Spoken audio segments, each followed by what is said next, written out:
Hi friends, आज इस video में मैं आपको बताऊंगा कि ये जो टूल्स हैं, इतने सारे टूल्स हैं हमारे पास, इनका क्या यूज़ होता है। पिक्सआर्ट जो है आज के टाइम पे नंबर 1 एंड्रॉयड ऐप है फ़ोटो एडिटिंग के लिए। और लेकिन जो न्यू यूज़र होते हैं उन्हें इसके बारे में पता ही नहीं होता कि किस टूल का क्या यूज़ होता है। जब मैंने ये नया नया स्टार्ट किया था यूज़ करना, तो मुझे बस एक ये क्रॉप का पता था कि यहाँ से ऐसे हम पिक को कट कर सकते हैं, ठीक है, ये सब पता था। और ये इफ़ेक्ट्स वगैरह का पता था कि हाँ ऐसे इफ़ेक्ट डाल देंगे, हम कोई इफ़ेक्ट चेंज कर सकते हैं। और कुछ नहीं पता था, मुझे कुछ आता ही नहीं था। बट अब मुझे इतना आता है कि मैं अगर सारे टूल्स को एक्सप्लेन करने लग जाऊँ तो 2-3 घंटे तो आराम से ले ही लूँगा। बट इतना टाइम है नहीं आपके पास कि 2-2 घंटे की वीडियोस देखोगे ना, मेरे पास इतना टाइम के 2 घंटे की वीडियो बना के डालूँ। तो इसलिए मैं जो मेन यूज़ है, अच्छे यूज़ है, वो मैं आपको बता देता हूँ इसके। तो चलिए स्टार्ट करते हैं। सबसे पहले क्रॉप टूल का तो सबको खैर पता ही होगा कि हम ऐसे करके हम जितने भी हिस्से की हमें पिक चाहिए हम वो कट करके रख सकते हैं, उतनी ही हम सेव कर सकते हैं। तो ये यूज़ होता है क्रॉप का। सेकंड नंबर है कटआउट का यूज़ क्या होता है। बेसिकली ये जो है पीएनजी बनाने के लिए है। जैसे मान लीजिए ये मुझे अपनी पिक रखनी है, ठीक है भैया, पीछे का बैकग्राउंड कुछ नहीं चाहिए, तो मैं क्या करूँगा, यहाँ से हम सेलेक्ट कर सकते हैं। हम ऐसे ऐसे सेलेक्ट करेंगे धीरे धीरे, तो ये काफ़ी टाइम ले लेगा, ठीक है, पूरे यहाँ तक लेने में काफ़ी टाइम लग जाएगा और कहीं कहीं से बाहर भी निकल जाएगा, ठीक है। तो इसलिए कटआउट टूल बनाया हुआ है कि कम मेहनत में और जल्दी से हम ये कर सके हमारी पिक को कट। तो हम यहाँ से साइज़ इंक्रीज़ करके और यहाँ से जो है पूरी पिक पे ये सिलेक्ट कर लेंगे। हमें ये नहीं देखना कि रेड कितना बाहर जा रहा है, कितना पिक में, कुछ नहीं देखना, हमें बस सेलेक्ट कर लेना है और ओके कर लेना है। अब होगा क्या, इससे जो 70% से ज़्यादा पिक है वो ऑटोमेटिकली ही सिलेक्ट हो चुकी होगी। अभी देखना जब ये ओके हो जाएगा ना, ये देखिए लगभग पूरा, मतलब फेस से नीचे का तो पूरा ऑटोमेटिकली सिलेक्ट हो ही गया। ये देखिए यहाँ से बाउंड्रीज देखें, एकदम परफेक्ट बाउंड्री सेलेक्ट हो गई अपने आप। ये हल्की सी जहाँ से ये बाहर रहे हैं, यहाँ से थोड़ा सा साइज़ कम करके हम ये मिटा सकते हैं। तो मतलब हमारा काम जो है बहुत ही कम हो जाता है। ये देखिए यहाँ से फिर हम ऐसे ब्रश से यूज़ करके हम अपना यूज़ कर सकते हैं, बहुत ही कम हो जाता है हमारा काम, ठीक है। तो ये एक अच्छा टूल है, अच्छा मतलब फ़ायदा इसका, ठीक है। हमारा काम भी रिड्यूस हो जाएगा और हमें जो है टाइम भी कम लगेगा। नंबर 3 है फ्री क्रॉप का यूज़ क्या है कि हमें बस अपना, जैसे मान लीजिए मुझे बस ये चाहिए, इतना हिस्सा चाहिए हमारी पिक का, तो मैं ऐसे सेलेक्ट करके डन कर लूँगा, इतना हिस्सा मेरे पास आ जाएगा। तो ये इसका एक यूज़ है फ्री क्रॉप का। नंबर 4 है शेप क्रॉप का यूज़ एक अच्छा टूल है। ये भी हमारे पास यहाँ डिफरेंट साइज़ की शेप दे रखी है। अब जैसे ये एप्पल की शेप है, हम इसको इधर उधर कर सकते हैं, एप्पल को, ठीक है, कम छोटा बड़ा कर सकते हैं, ठीक है। हम जैसे मान लीजिए ये मुझे अपनी पिक जो है एप्पल शेप में चाहिए, तो मैं यहाँ से सेलेक्ट करके डन कर लूँगा। ये देखिए एप्पल शेप में बनेगी, अच्छी भी लगती है पिक, थोड़ी डिज़ाइन वाली भी बन जाती है। तो ये यूज़ होता है इसका शेप क्रॉप का। और भी कई सारी शेप दे रखी है आपको, जैसे आपको अच्छा लगे आप उस शेप में कर सकते हैं, ठीक है। 5th नंबर है क्लोन टूल। क्लोन का मतलब क्या होता है, क्लोन जो बेसिकली इसका मतलब होता है डुप्लीकेट बनाना। अब देखिए जैसे ये नीचे है, अब मैंने सेलेक्ट कर लिया मेरा फेस, ठीक है, और यहाँ पे अब जितना भी मैं इसको ब्लू वाले एरिया जितना भी उस तरफ अगर मैं घुमाऊँगा तो ये देखिए डुप्लीकेट बनता जाएगा। जितने हिस्से में भी ब्लू घूमता जाएगा उतना हिस्सा जो है डुप्लीकेट बनता जाएगा। तो ये एक बहुत ही अच्छा यूज़ है। अगर आप तरीके से इसको यूज़ करिए ना तो ये बहुत ही अच्छा यूज़ होएगा इसका, इस टूल का, ठीक है। तो ये भी काफ़ी अच्छा टूल है। नंबर 6 है स्ट्रेच टूल के अंदर 5 चीज़ें दे रखी है। जो इसके यूज़ तो खैर मेरे को समझ ही नहीं आई अच्छी तरीके से इसके यूज़ होते गए। जितना मुझे समझ में आया इसके जो अच्छे यूज़ वो है, जैसे ये रैप है, इसका हम जो है हेयर्स को एडिट करने के लिए इसका यूज़ कर सकते हैं। जैसे मान लीजिए आपके छोटे हेयर्स है, मेरा तो ठीक है, किसी पिक में आपके छोटे हेयर्स है, तो आप यहाँ से हेयर की साइज़, ये रैप की साइज़ सेलेक्ट करके और इस तरीके से हेयर्स को बड़ा कर सकते हैं, ठीक है। ये एक अच्छा यूज़ है इसका। अब धीरे धीरे, मैं तो ये जल्दी करके दिखा रहा हूँ इसलिए टेढ़ा मेढ़ा, और आप धीरे धीरे करेंगे तो बहुत अच्छा यूज़ होगा इसका। और बाकी इनमें से ये ऐसी है, फेस को टेढ़ा मेढ़ा कर देते हैं, ये देखिए इस तरीके से टेढ़ा मेढ़ा। मैं जो है इसका फ़नी पिक बनाने के लिए इसका यूज़ करता हूँ। उसके लिए मैं करता हूँ, मैंने लास्ट वीडियो में जैसे बताया था, इनफ्लेट से जो है हम जहाँ भी रखेंगे वो वाला हिस्सा जो है हमारा बड़ा होता जाएगा। अब ये देखिए जैसे मैंने आइस पे रखा तो ये देखिए ये बड़ी हो रही है, इधर वाली पे रखा ये बड़ी हो रही है, ठीक है। स्क्वीज़ का क्या होता है, स्क्वीज से है जो है जहाँ पे भी हम रखेंगे वो हिस्सा पतला होता जाएगा। जैसे लिप्स पे रखे, लिप्स पतले हो गए, ठीक है। इस तरीके से टेढ़ी मेढ़ी है, देखिए कितनी फ़नी सी लग रही है पिक। इस तरीके की पिक बनानी हो, अगर आपको फ़नी पिक बनानी हो तो उस तरीके से आप यूज़ कर सकते हैं स्ट्रेच का। नंबर 7 है मोशन टूल का यूज़ का होता है। अगर हमें ये यूज़ करना है तो हम क्या करेंगे, ये हम जितना भी हिस्सा हम सेलेक्ट करेंगे, ठीक है, जैसे मान लीजिए मैंने इतना हिस्सा सेलेक्ट कर लिया, अब हम इसे जहाँ भी घुमाएंगे उतने हिस्से की जो है मोशनली उस तरफ से अपना ये मूव कर देगा। अब इसका अच्छा यूज़ कहाँ पे कर सकते हैं हम? इस पिक में तो खैर इसका कोई यूज़ नहीं कर सकते। अच्छा यूज़ इसका हम कर सकते हैं, मान लीजिए हमारे पास कोई कार की पिक है, कार रुकी हुई है लेकिन हमें दिखाना है कि वो चल रही है, तो हम कार के बैकग्राउंड को उस तरीके से सिलेक्ट करके और उसको हिला सकते हैं, तो ऐसे लगेगा जैसे कार चल रही हो। ठीक है, आप करके देख लेना, आपको समझ आ जाएगा मैं क्या कह रहा हूँ। नंबर 8 है सिलेक्शन टूल।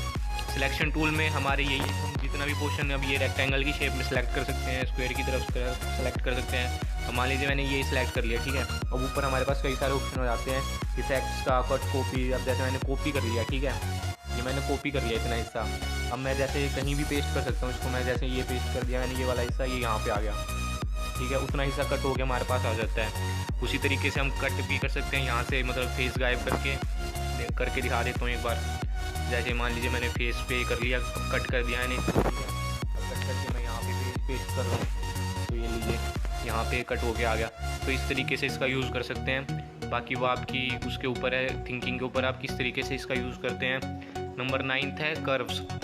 ये जो है बेसिकली ब्राइटनेस कम ज़्यादा करने के लिए है। अगर इसको हम ऊपर करते जाएंगे तो ब्राइटनेस ज़्यादा होती जाएगी, नीचे करते जाएंगे तो ब्राइटनेस कम होती जाएगी। तो अगर कोई पिक हो जो अंधेरे में ली हो और मतलब या थोड़ी छाया सी आ रखी हो, उसको अगर अच्छा बनाना हो तो ब्राइटनेस ज़्यादा कर लेंगे, ठीक है। उसी तरीके से हम इसका यूज़ कर सकते हैं। और ज़्यादा ब्राइटनेस अगर हो तो थोड़ा सा नीचे करके कम भी कर सकते हैं हम, ठीक है।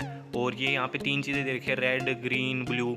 इनका कोई यूज़ नहीं, इनका यही यूज़ है कि अगर आपने मान लीजिए ब्लू सेलेक्ट कर लिया और अब आप ऊपर करेंगे तो ब्लू हो जाएगी पूरी पिक, नीचे करेंगे तो कम होती जाएगी, ठीक है। उस तरीके से यूज़ है इसका। एक अच्छा यूज़ ये है कि मान लीजिए आपकी जो है स्किन थोड़ी कम फेयर है, ठीक है, थोड़े सांवले से हैं, और आपको अगर थोड़ी अच्छी फेयर करनी है तो ये इंक्रीज़ कर लेंगे यहाँ से, ठीक है, अपने हिसाब से। और ये ऊपर इरेज़र वाला देख रहे हैं, इसको दबाएंगे, ठीक है। अब यहाँ से जो साइज सेलेक्ट करके जो है पूरी पिक को जो है इरेज़ कर लेंगे, ठीक है, जैसी ओरिजिनल है वैसी हो गई।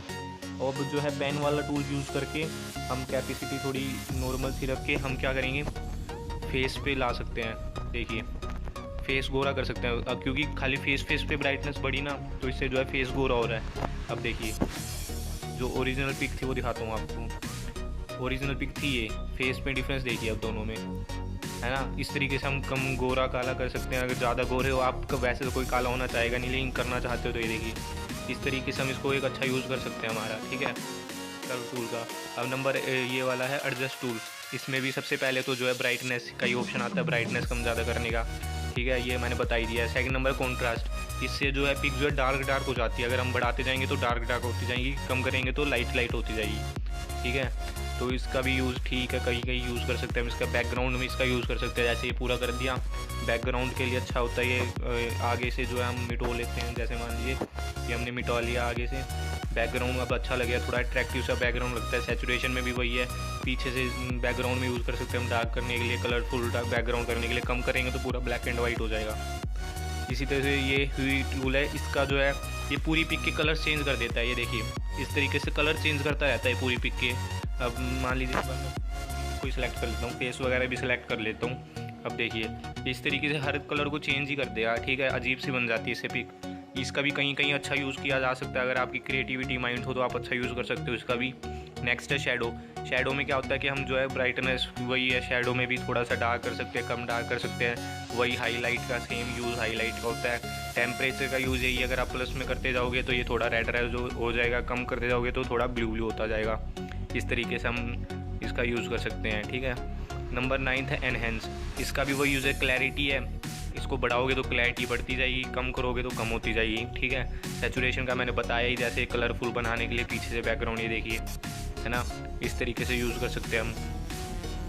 अब है टिल्ट शिफ्ट। ये जो है बेसिकली हमारा ब्लर करने के लिए होता है। अब जैसे मान लीजिए मुझे बस ऊपर से ही ऊपर वाला पोर्शन और नीचे वाला पोर्शन, ये 2 पोर्शन चाहिए, बीच में से ब्लर नहीं चाहिए। ऊपर वाला पोर्शन हम इस तरीके से ब्लर कर सकते हैं, ठीक है। हम ये ऐसे भी ऊपर नीचे भी कर सकते हैं, जैसे हमें नीचे का चाहिए तो इस तरीके से ब्लर कर लिया। ये हमारे पास सर्कल शेप में भी आ जाता है। मान लीजिए इस तरीके से मैंने पूरा सर्कल ब्लर कर दिया, पीछे का आगे का रहने दिया, ये बीच का, और ये हम ऐसे छोटा बड़ा भी कर सकते हैं अपने हिसाब से। तो ये अच्छा यूज़ होता है इसको ब्लर करना चाहो तो आप, ठीक है। ये है नंबर 13 पर्सपेक्टिव। ये जो है बेसिकली डिफरेंट लुक देने के लिए, अब जैसे मान लीजिए हमें चाहिए कि लेफ्ट साइड से जो है हमारी पिक जो उठी लगे, तो हम यहाँ से जाते रहेंगे इधर, ठीक है, इस तरफ जाएंगे हम माइनस की तरफ। अब देखेंगे सेव करके, अब ऐसे लग रहा है जैसे लेफ्ट की तरफ से पिक उठी हुई हो, है ना। तो ये डिफरेंट सी लुक बन जाती है। उसी तरीके से अगर हमें चाहिए राइट की तरफ से उठी उठी लगे तो हम ऐसे कर लेंगे। अब हमें लगेगा कि जैसे राइट की तरफ से पिक उठी उठी हुई है, तो इस तरीके से डिफरेंट लुक आ जाती है। अब ये रीसाइज़ है, ये मतलब कि बेसिकली साइज़ सेलेक्ट करने के लिए कि आपकी लेंथ कितनी हो और ये लंबाई चौड़ाई कितनी होनी चाहिए पिक की, उस हिसाब से आप सेलेक्ट कर सकते हैं। यहाँ पे जितनी भी डालोगे उस हिसाब से सेलेक्ट हो जाएगी, ठीक है। अब है फ्लिप रोटेट, इसमें यही है कि अगर आपकी पिक टेढ़ी हो, आपको इस तरीके से करनी हो, इस तरीके से मतलब जिस तरीके से भी आपको करनी हो कर सकते हो आप उस तरीके से। अब मान लीजिए ऊपर वाला हिस्सा नीचे लाना है, नीचे वाला ऊपर, तो इसको यूज़ करेंगे वर्टिकल, ठीक है। वापस करेंगे, वापस सेम हो जाएगी। हॉरिजॉन्टल से क्या होगा, हॉरिजॉन्टल से ये चेंज हो जाएगी साइड। अब जैसे मैं यहाँ पे इस साइड पे खड़ा था, अब मैं इस साइड पे पहुँच गया, तो इस तरीके से चेंज हो जाती है। तो ठीक है, ये सारे टूल्स के यूज़ मैंने बता दिया आपको। आई होप कुछ ना कुछ तो न्यू सीखने को मिला ही होगा आपको। अब जो ये है काफ़ी सारे टूल्स, अगर मैं सबको इन सबको एक्सप्लेन करूँगा एक ही वीडियो में तो काफ़ी लंबी वीडियो बन जाएगी। इसलिए आज इस वीडियो में मैंने सिर्फ ये 15 टूल्स का यूज़ बताया है। अगर आपको बाकी भी किसी टूल का यूज़ जानना हो तो आप मुझे कमेंट कर देना, मैं उस पर भी वीडियो बना के डाल दूँगा, ठीक है। अगर वीडियो पसंद आई हो तो लाइक कर लेना, शेयर कर लेना और कमेंट कर लेना। Thanks for watching, bye bye, जल्दी मिलते हैं नेक्स्ट वीडियो में।